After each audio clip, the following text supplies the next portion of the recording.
पुढील कार्यक्रम प्रसारित करणारे आहेत जॉयस्मेर मिनिस्ट्रीचे मित्र आणि भागीदार.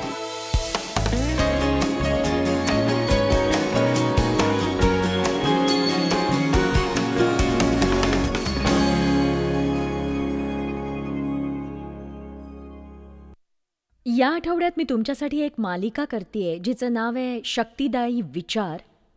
आणि मला विश्वास आहे की जर तुम्ही हेतुपूर्वक विचारांची निवड केली तर दुबळ्या जीवनाऐवजी तुम्ही ही सशक्त जीवन जगाल. बायबल सांगतं की आपण जसे विचार करतो तसेच होतो.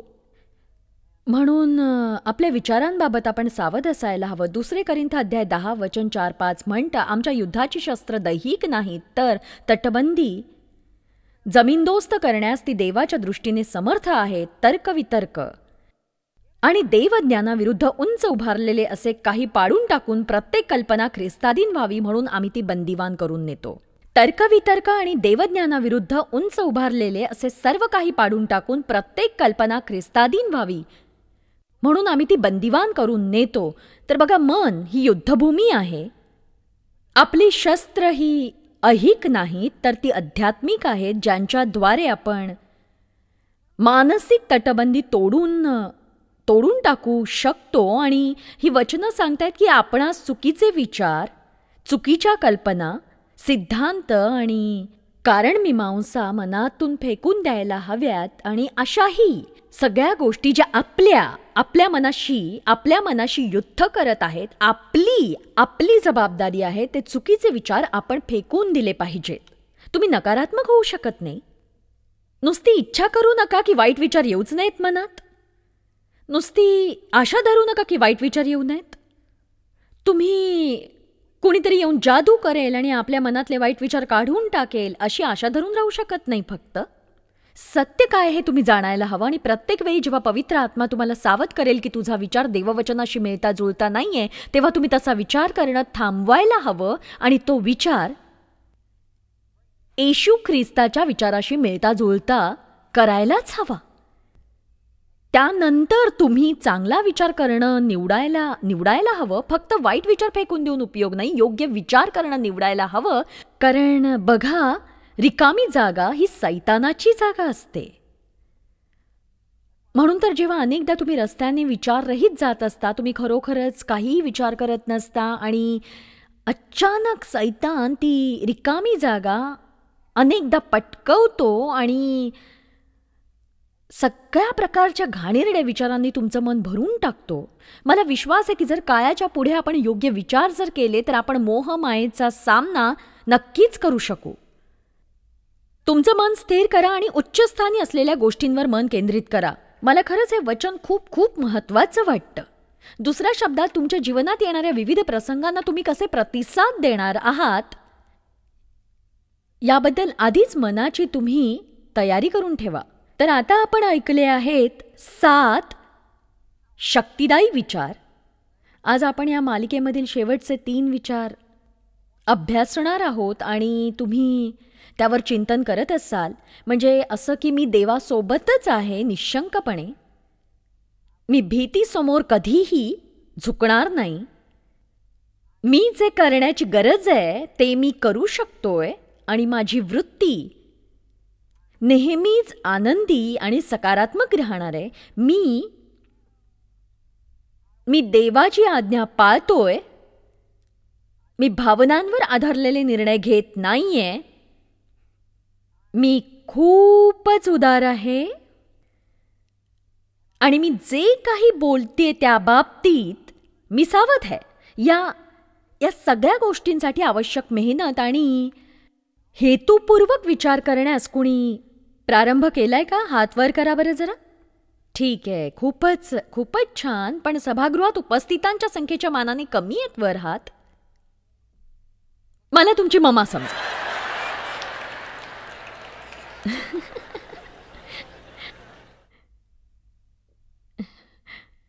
जर तुम्ही तुमचा गृहपाठ केला नाही तर तुमचं जीवन अधिक चांगलं होऊ शकणार नाही.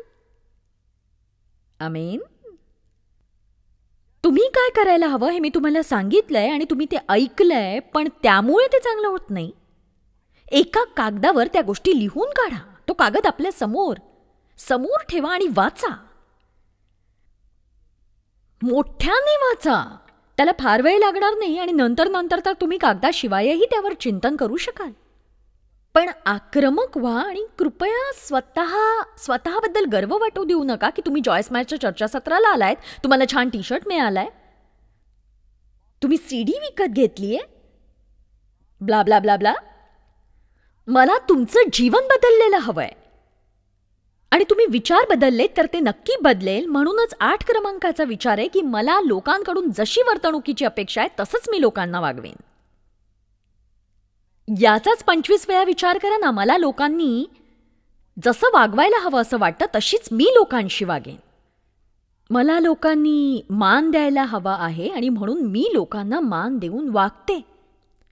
लोकांनी चांगलं वागायला हवंय, मग मीही लोकांशी चांगलं वागते. लोकांनी माझ्याशी शांतपणे वागावं असं वाटतंय, मग मीही शांतपणे वागते. मला लोक मैत्रीपूर्ण पद्धतीने वागावेत असं वाटतं, मीही मैत्रीनेच वागते लोकांशी.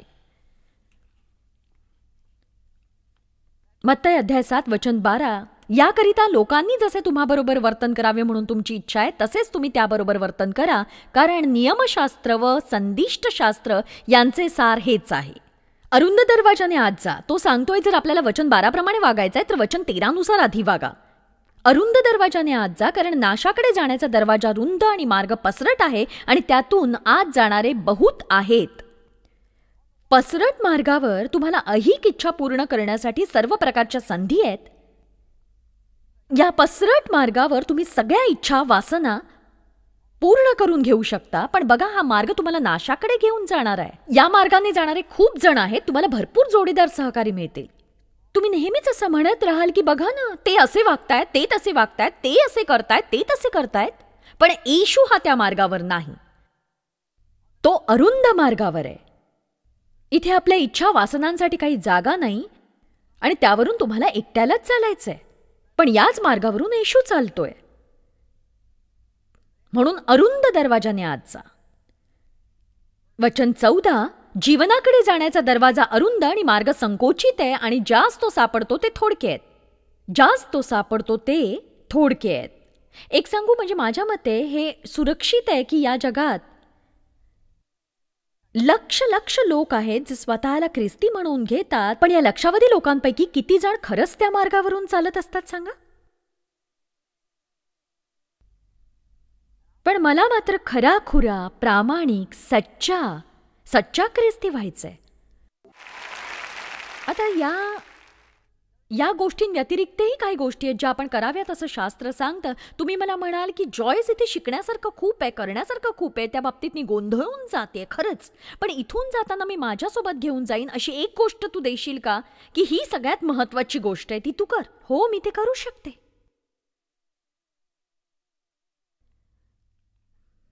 पेत्राचे पहिले पेत्र अध्याय 4 वचन 8. मुख्यतः आपण पाहतोय सगळ्यात महत्वाची गोष्ट, मुख्यतः एकमेकांवर एकनिष्ठेने प्रीती करा, कारण प्रीती पापांची रास झाकून टाकते. प्रीती इतरांच्या दुष्कृत्यांना माफी देते आणि विसरून जाते. आपण वेगाने लोकांना क्षमा करायला हवी, कारण आपल्याला आपल्या जीवनात क्षमाशीलतेची गरज आहेच. कठोर हृदयी होऊ नका, अति परिपूर्णतावादी होऊ नका, कारण मग कुणाचंही काम त्याने कितीही चांगलं केलं तरी तुम्हाला ते आवडणार नाही कधीही. दयावान व्हा. लोकांना माणूस म्हणून वागण्याची थोडीशी संधी द्या, कारण आपल्याला गरज आहे ती दयेची, आपल्याला गरज आहे ती क्षमाशीलतेची, उदारतेची, की ठीक आहे त्याबद्दल आता काळजी करू नका, अशी ती उदार वृत्ती या सगळ्यांबरोबर अंगी बाणवा. तीव्र सिद्ध झालेली, तावून सुलाखून बाहेर आलेली एकनिष्ठ प्रीती. प्रीती पापांची रास झाकून टाकते. येशू म्हणालाय, तुम्हाला एक नवी आज्ञा आचरण्यासाठी देतोय. इथून जाताना ती सोबत न्यावी अशी एक गोष्ट. एक नवी आज्ञा मी तुम्हाला आज्ञापितो, ती म्हणजे मी जसे तुम्हावर प्रेम केले अगदी तसे प्रेम तुम्ही एकमेकांवर करा. यामुळे तुम्ही सगळेजण माझे शिष्य आहात हे लोकांना जाहीर होईल. ख्रिस्ती असण्याचं ते एक लक्षण आहे. आज मी आजूबाजूला नजर टाकली तर मला पटकन कुणाच्या तरी कपड्यांवर काहीतरी लिहिलेलं दिसेल. कुणाच्याही एखाद्याच्या टी शर्टवर असं काहीतरी लिहिलं असेल, तर एखाद्याच्या टी शर्टवर तसं काहीतरी, वेगवेगळ्या गोष्टी. तर आपल्यावरही असं काहीतरी लिहिलेलं असायला हवं. खऱ्या ख्रिस्तीचं लक्षण असं की ती व्यक्ती सत्यप्रेमी, कर्तव्य बजावणारी असते, सतत इतरांना मदत करण्यासाठी धडपडणारी असते, पवित्र आत्म्याच्या कृपेसाठी कार्यरत असणारी, सहृदय, दयावान, उदार असणारी, लोकांना आदराने वागवणारी, कठोर नसणारी, मित्रत्वाने वागणारी. हे साधे गुण आहेत. हे शिकावे लागत नाही कुठल्याही शाळेत जाऊन. एकदा काही परुषी येशूकडे आले आणि विचार करू लागले, कोणत्या आज्ञा अंमलात आणण्यासाठी कठीण आहेत, कोणत्या सोप्या आहेत. हेच तर विस्तारित शास्त्रात सांगितलंय. कोणत्या आज्ञा कठीण आहेत आणि कोणत्या सोप्या आहेत. आज आम्हाला कठीण शिकवण द्या. ठीक आहे, तुम्हाला खोल अर्थाच्या कठीण शिकवणी हव्या आहेत का? येशू म्हणाला, ठीक आहे, ऐका, कठीणातील कठीण गोष्ट मी तुम्हाला सांगतो. परमेश्वरावर, तुमच्या देवावर तुम्ही तुमच्या हृदयासह, आत्म्यासह, मनासह, शक्तीसह प्रेम करा. स्वतःवर जसे आणि जितकं प्रेम करता तसंच शेजाऱ्यावर करा.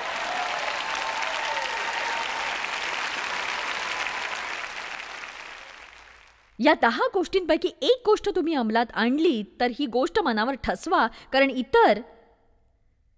इतर गोष्टींपेक्षा लोकांना योग्य वागवल्यामुळे माझं जीवन झपाट्याने बदललं हे लक्षात घ्या तुम्ही. इतर लोकांची पर्वा करणं ही तुम्ही करू शकत असलेली महत्वाची गोष्ट, कारण आपण जन्मजात स्वार्थी व्यक्ती असतो. म्हणजे ते आपल्यात मुरलेलं असतं, माझं काय माझं काय माझं काय माझं काय. आणि या पद्धतीने आपण जीवन जगावं असं देवाला वाटत नाही. त्याला वाटतं की आपण इतरांसाठी काय करू शकतो याचा आपण सतत विचार करायला हवा. मी तो करते. आज मी बसले तेव्हा माझ्या मनात विचार आला की देवा, आज मला कुणाला तरी मदत करायची. मी असं म्हणत असते तेव्हा प्रवचनाद्वारे मदत असं मला म्हणायचं नसतं. माझ्या व्यक्तिगत जीवनात, माझ्या छोट्या विश्वात जे मी तुम्हाला करा असं सांगते ते आधी स्वतः मी केलं पाहिजे. मला कुणाला तरी मदत करायची आहे. मी पक्का विचार केला आणि पाहिलं की असं कोणी आजूबाजूला आहे का, आणि 30 सेकंदात देवाने मला काहीतरी दाखवलं जे मी कुणासाठी काहीतरी करू शकते.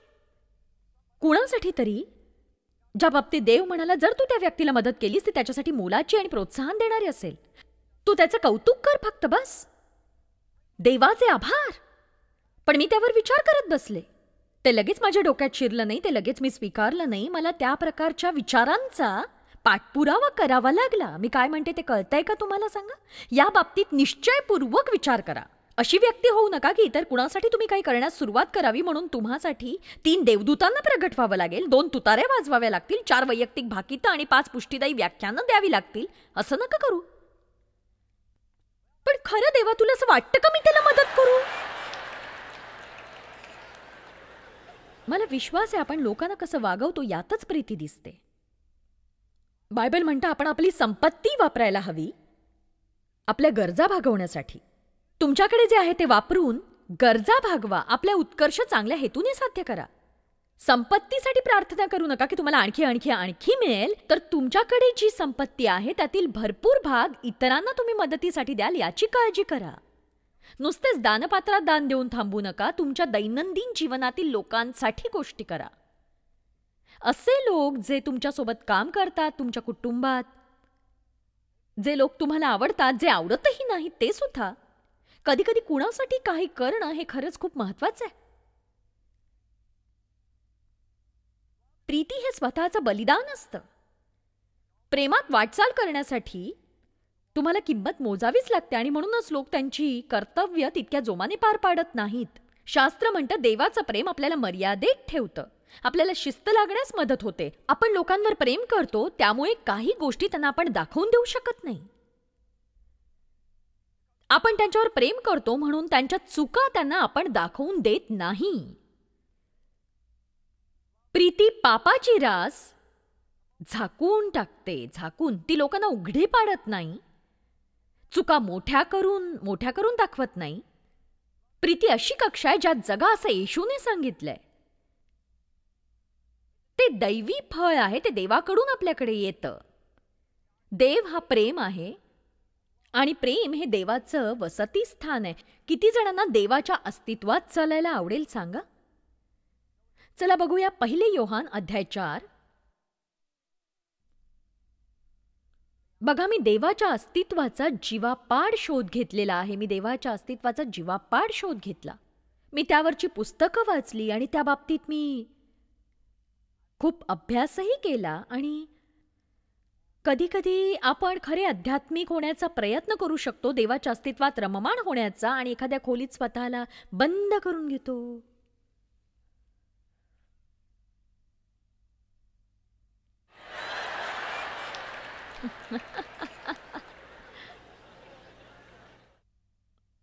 मग मला असं काही मिळालं जे माझं जीवन बदलवणारं होतं. 1 योहान अध्याय 4 वचन 12. देवाला कोणीही पाहिले नाही. आपण एकमेकांवर प्रीती करीतो तर देव आपल्या ठाई राहतो. आपण एकमेकांवर प्रीती करीतो तर देव आपल्या ठाई राहतो आणि त्याची प्रीती आपल्या ठाई पूर्ण होते. आपल्या ठाई पूर्ण होते. आता इथे तो काय म्हणतोय ते तुम्ही चुकवू नका. जर आपण एकमेकांवर प्रीती केली तर देव आपल्या ठाई राहतो. देवाचं अस्तित्व आहे तिथे. कोणत्याही वेळी जेव्हा तुम्ही कुणावर प्रेम करत असता, त्यामुळे त्यांना प्रोत्साहन मिळत असेल, त्यांची गरज भागत असेल, किंवा काही मिळत असेल, किंवा कशासाठी तरी तुम्ही क्षमा करत असाल, तर तिथे देव असतो. तुम्हाला देवाच्या अस्तित्वात चालायचंय का? तर मग सच्चा सत्यनिष्ठ असा प्रेममार्ग चालू लागा. कारण प्रत्येक वेळी जेव्हा तुम्ही प्रेममय कृती करता तेव्हा तिथे देव असतो. तो सगळ्यात चांगला मार्ग आहे ज्याद्वारे तुम्ही देवाच्या अस्तित्वात जीवन जगू शकता. लक्षात घ्या, देवाच्या अस्तित्वात जीवन जगायला एक आध्यात्मिक बाजूही आहे आणि महत्वाचं हेही आपण देवाच्या अस्तित्वात जीवन आनंदात जगतो. पण खरं सांगू का, लक्षात घ्या, देवाच्या अस्तित्वात बुडून जाणं ही कृती करण्यासाठीची तयारी असते. आपण आपल्यासोबत प्रेम घेतो, देवाचं अस्तित्व घेतो आणि प्रात्यक्षिक कृतीत त्याचं रूपांतर करतो. म्हणजे नुसतंच बसून राहायचं आणि टोकाचं आध्यात्मिक होण्यापेक्षा काहीतरी प्रत्यक्ष कृती बरी.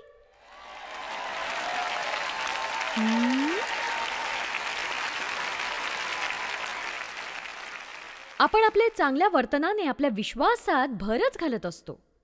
प्रत्येक गोष्टीची बारकाईने पारख करत बसत नाही आपण. नुसतेच उगाच काहीतरी अनैसर्गिक वागत राहत नाही. पण मग लोकांच्या आवश्यकता काय त्याची पारख करा आणि त्या पूर्ण होतील याच्यासाठी झटा. जिथे प्रेम आहे तिथे देव आहेच. गरजांची पारख करा. लोक तुम्हाला काय सांगतायत ते ऐका. जेव्हा तुम्ही लोकांचं लक्षपूर्वक ऐकता तेव्हा त्यांना त्यांचा सन्मान झाला असं वाटतं आणि आनंद होतो. आमच्या संस्थेत काम करणाऱ्या एका मुलीने आम्ही करत असताना सांगितलं की तिला एका विशिष्ट कंपनीच्या विशिष्ट दुकानातल्या वस्तू खूप आवडतात आणि ते एक असं आणि इतर वस्तूही मिळतात. आणि मी ते लक्षपूर्वक ऐकलं, कारण लोकांचं ऐकण्याची मी स्वतःला घेतली आहे. लोकांना काय आवडतं ते मला जाणून घ्यायचं असतं. त्यांच्या गरजा काय आहेत ते कळावं असं वाटतं. असं नका म्हणू मला लोकांच्या गरजा माहीत नाहीत. तुम्ही त्यांचं नीट ऐकलं तर तुम्हाला ते कळतीलच. कारण लोक तुम्हाला सांगतील त्यांना काय हवंय, कशाची गरज आहे आणि काय आवडतं, जर तुम्ही ऐकलत तर. मग मी तिच्यासाठी त्या कंपनीचं गिफ्ट सर्टिफिकेट आणलं. एका कागदावर तिच्या कष्टाचं कौतुक केलं आणि तो कागद आणि ते गिफ्ट सर्टिफिकेट तिला दिलं तर ती रडायला लागली आणि म्हणाली, गिफ्ट सर्टिफिकेट इतकं महत्वाचं नाहीये. महत्वाचं हे की तुम्ही ते लक्षात ठेवलं, तुम्ही माझं ऐकलत आणि लक्षात ठेवून माझ्यासाठी तुम्ही काही केलं. मी जगभर लोकांना आव्हान देत असते आणि आज मी इथे सुद्धा तुम्हाला आव्हान देतेय, कारण माझ्या शिकवणीला आलेल्या प्रत्येकाने ते करावं असं मला वाटतं. अन्य कुणासाठी तरी प्रत्येक दिवशी एक तरी गोष्ट करीन अशी मनपूर्वक बांधिलकी देवासमोर आणि प्रामाणिकपणे तुमच्या हृदयात स्वीकाराल का? तुम्ही सांगा मला. किती जण स्वेच्छेने ही बांधिलकी स्वीकारायला तयार आहेत? एक गोष्ट प्रत्येक दिवशी, फक्त एक गोष्ट. कदाचित हे सोपं वाटेल पण हे खरंच खूप विचार करून करावं लागतं. विशेषतः तुमच्या विचार विश्वाची कक्षा जर तितकीशी तितकीशी मोठी नसेल, कारण तुमच्या परिचित लोकांपेक्षाही वेगळ्या, कदाचित पूर्ण अनोळखी लोकांसाठी तुम्हाला काहीतरी करावं लागेल. एके दिवशी मी काही खरेदी करत होते आणि मला जाणवलं कुणा स्त्रीच्या कर्णभूषणासाठी मी पैसे द्यावे असं देवाला वाटतंय. आता ही स्त्री अजिबात माझ्या ओळखीची नव्हती. मी म्हटलं हिला माझ्याबद्दल नक्की वाटेल काय. तरीही मी तिच्याजवळ गेले आणि माझ्या हातात $50चं बिल होतं. मी म्हटलं, बघा मी एक ख्रिस्ती आहे आणि तुम्हाला काही भेट द्यावी अशी देवाची इच्छा आहे. त्याचं तुमच्यावर प्रेम आहे. तुम्हाला ते कळावं असं त्याला वाटतं आणि म्हणून तुमच्या कानातल्याचं बिल मी देते. आणि मी लगेच तिथून निघून गेले, कारण मला वाटलं या बाईला वाटेल मी वेडीच आहे. आणि मग बऱ्याच महिन्यांनी मी ऐकलं की मी कोण आहे हे माहीत असलेल्या आणि मला टीव्हीवर ऐकलेल्या एका माणसासोबत ही बाई गप्पा मारत होती आणि तिचा एक शेजारी त्याच वेळी तिथे आला आणि माझी थट्टा उडवू लागला आणि असं म्हणाला की तुम्ही या जॉयसला टीव्हीवर पाहता, हे सगळे प्रवचनकार वेगवेगळ्या नावाखालून आपल्याकडनं पैसे उकळतात, तुम्हाला काय माहिती. आणि त्यावेळी ही स्त्री म्हणाली, नाही नाही, जॉयस ही सच्ची स्त्री आहे. तिने त्या दिवशी काय केलं ते मी तुला सांगते. आणि मग तिने त्या दिवशी काय झालं, मी कसे तिच्या कानातलेचे पैसे दिले हे सांगितलं आणि तो शेजारी सुद्धा माझा टीव्हीवर ऐकायला लागला आणि पापमुक्त झाला.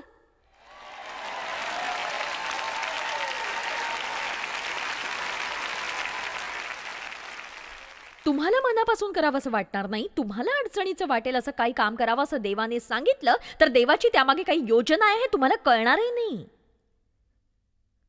लोक काय म्हणतील याची आपण फारच काळजी करतो. एक सांगू, जगात असे असंख्य लोक आहेत ज्यांच्यासाठी कुणीच कधीच काहीही केलेलं नाही. मला कितीतरी माणसं सांगतात माझ्यासाठी कुणीच काही केलेलं नाही, कुणीही कधी. आणि दुसऱ्या बाजूला असे कितीतरी प्रसंग आले जेव्हा मी त्वरेने आज्ञा पाळल्या नाहीत आणि मला त्याबद्दल वाईट वाटलं खूप. एकदा मी मोठी सूट देणाऱ्या दुकानात खरेदी करत होते आणि माझ्या रांगेत खूप चपला खरेदी केलेली एक महिला उभी होती आणि मला असं वाटलं की मी तिचे पैसे भरावेत अशी देवाची इच्छा आहे. आणि मग आपल्या मनात जसे अनेक विचार येतात तसे माझ्या मनात आले, बापरे हिला वाटेल मी वेडीच आहे. आणि मग मी खूप वेळ वाया घालवला तसं करू नये म्हणून. थोड्या वेळाने ती बाहेर पडण्याच्या रांगेत उभी राहिली आणि आश्चर्य म्हणजे जेव्हा स्टोर्सच्या लोकांनी तिचं बिल बनवलं तेव्हा तिने तपासले तर तिच्या पर्समध्ये पैसेच नव्हते पुरेसे. मला खूप वाईट वाटलं. मला फक्त तिच्यासमोर अडचणीत यायचं नव्हतं, पण मग त्यामुळे देवासमोर मला मान खाली घालावी लागली, कारण मी त्याची आज्ञा पाळली नव्हती. म्हणजेच मी सुद्धा 100% देवाची आज्ञा पाळत नाही, तरीही देवाचे आभार, मी योग्य मार्गावर आहे. आणि लोकांसाठी मी काहीतरी करावं असं देवाला वाटतंय. अशा कोणत्याही कार्यासाठी तो माझा उपयोग करून घेतोय. आपण प्रीती म्हणजे काय समजतो माहितीये का? ती काही एखादी बाष्कळ भावना नाहीये ज्यामुळे निरुपयोगी क्षण निर्माण होतील. मी डेव्हशी लग्न केलं 40 वर्षांपूर्वी. तेव्हा जेवढं प्रेम होतं माझं त्याच्यावर, त्याच्यापेक्षा जास्त आत्ता आहे. हे ऐकायला विचित्र वाटेल, तुम्ही समजून घ्या, पण माझं हृदय माझ्या देहातून कधीही बाहेर येऊ पाहत नाही.